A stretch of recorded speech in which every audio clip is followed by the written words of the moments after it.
가계부채 이대로는 안 된다. 기획 시리즈. 오늘 마지막 순서로 가계부채에 우려되는 부작용이 내년부터는 현실화할 가능성이 크다는 점을 짚어볼 텐데요. 이유는 미국이 올해 안에 금리를 인상할 것이 기정사실이 되고 있고 내년에 또 대선 정국으로 관리가 소홀해지면 이자를 감당하지 못하는 저소득층이 속출할 수 있기 때문입니다. 강태욱 기자가 전해드립니다. 당장의 천정부지 가계부채의 뇌관을 건드릴 변수는 미국의 금리 인상입니다. 적어도 오는 12월에는 올리겠다는 신호가 여러 차례 나왔고 인상 전망도 우세합니다. 주택담보대출 금리는 이를 반영하기 시작했습니다.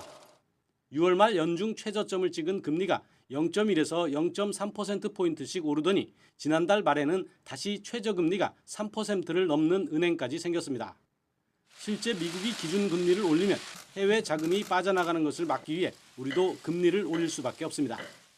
미국 금리 인상이 달러화 강세 그리고 신흥시장으로부터의 자금 유출 위험을 높이는 요인이 되기 때문에 우리나라 기준금리 실효 하한을 높일 수 있다고 봅니다.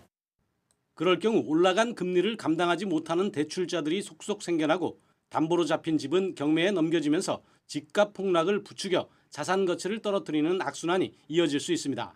취약계층의 가계부채 부담 증가, 이로 인한 부채 상환 가능성의 하락, 그리고 가계 부실화 리스크가 커진다라고 하는 점은 향후에 우리 가계부채 문제에 있어서 취약한 연결고리로서 작용할 가능성이 있을 것으로 보입니다.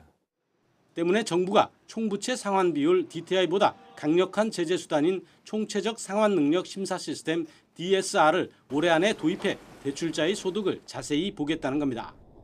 여기에 대출 금리 인상 전방으로 가계부채가 더 늘어날 것이라는 우려도 있습니다.